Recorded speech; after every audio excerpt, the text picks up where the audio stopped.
To better understand how ClassMon could be used for your observations and assessment, we thought we'd relate it directly to your Task B assignment. So this video will just show you how you would use ClassMon to perform some of the tasks within this assignment. Now, scrolling down this assignment to the summary, this is the bit that relates directly to the assessment part. What we have is a number of students, and we are assessing them against some learning statements.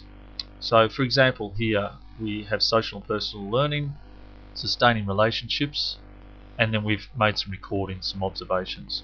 So what I've done is extracted some of the information into my own document here, and just basic information. So we have 3 students, and we have some learning areas and learning statements, and then we have some observations for some of the students. So what we're going to do is put that into ClassMon and just see what can be produced from there. So in ClassMon, the first step is just to add yourself as a teacher. So we click the Add Teacher button, and today I'll be called Frank Adams, and my login name will be Frank. Okay, so I add myself. That's successful. We click OK, and it's just told us that we now need to set up some terms. So for the purpose of this assignment, I suggest you just make it one term and just even span it across the year. So that's a single reporting phase.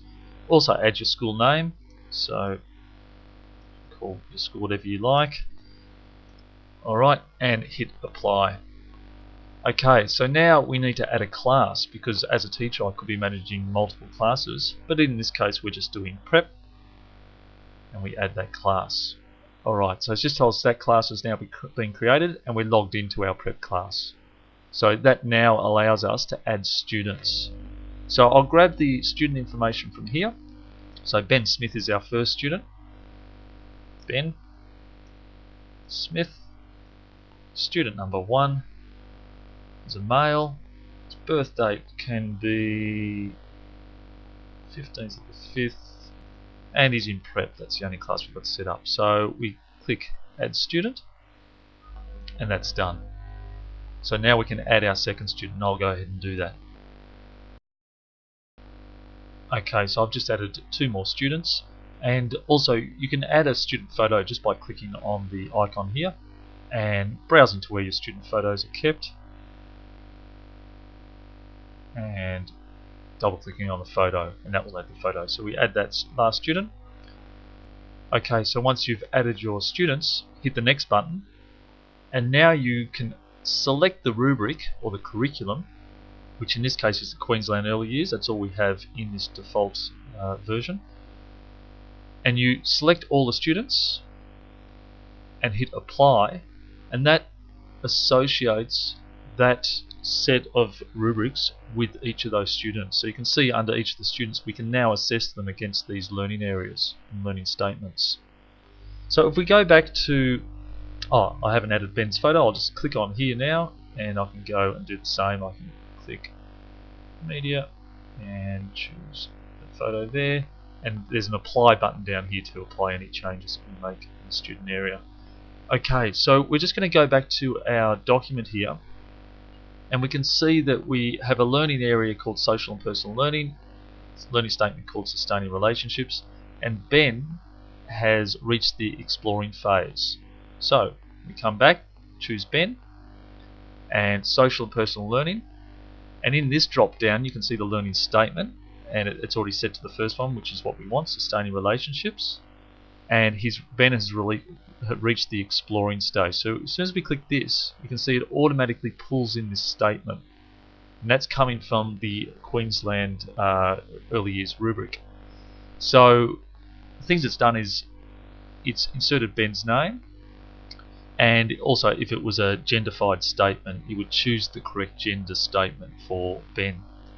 Now context, you can record a context if you want to keep track of the context that this observation was made, but it's not important to. It's not actually produced on the reports, it's just for your own record keeping. So we've recorded the phase of learning, we hit next. We can now add a work sample or an image or a video that shows that Ben is at this level. So we've got a picture here, and we can preview that image, and there it is. That's Ben working with a group of children. We hit next, and this is where we can record some extra notes or private notes. So these notes appear on the learning record as well, and these notes are just for your own record keeping. We've got no notes for this observation, so we'll just apply the whole observation. Okay. Now if we go back and look at our next one, we have Finn, and Finn is becoming aware in this learning area, in this learning statement. So we go to Finn, social and personal learning, and he's becoming aware. And we don't have a work sample for Finn, but we do have some observation notes. So we can grab this and paste that into the general learning statement comment here. Okay, if you want to keep any private notes, you can keep them down here. So it might be sit Finn next to Ben next week. You may want to test out a seating arrangement. Okay, and we apply that observation.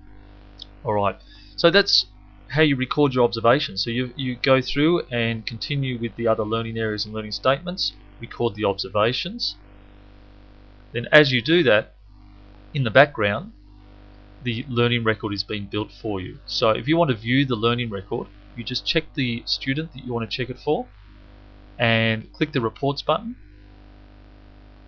learning record, and hit OK. And now this produces the learning record so far for your observations for this student. So this is the learning record that you could use for your Task B assignment. So we've made, this is Ben, we've made one observation for this learning statement. It's shaded the box and it's put the statement in here. I've now recorded all the observations from your Task B assessment. So if I go back and look at, well, I've ticked Ben, I can select all the students actually and hit reports and learning record. It gives a whole scrolling list of the learning records for each student. So you can see Finn here has now 2 learning areas with 3 learning statements, and the phases recorded with the comments.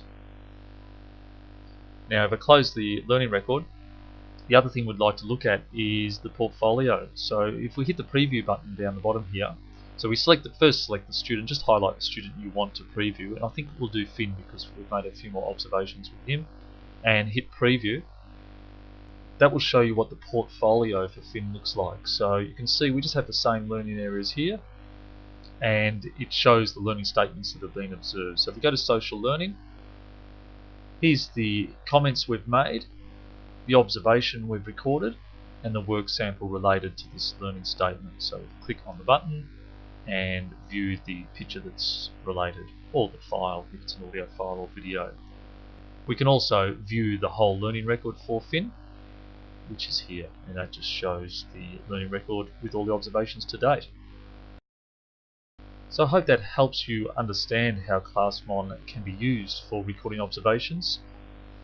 When showing it like this with just 3 students, you may think it could be easier just copy and pasting from Word, but if you're managing a whole class, or even beyond 3 students, being able to manage it, refer back, especially when you start moving into additional terms, and being able to track students across those terms, or if you're managing more than one class, this tool will save you a lot of time.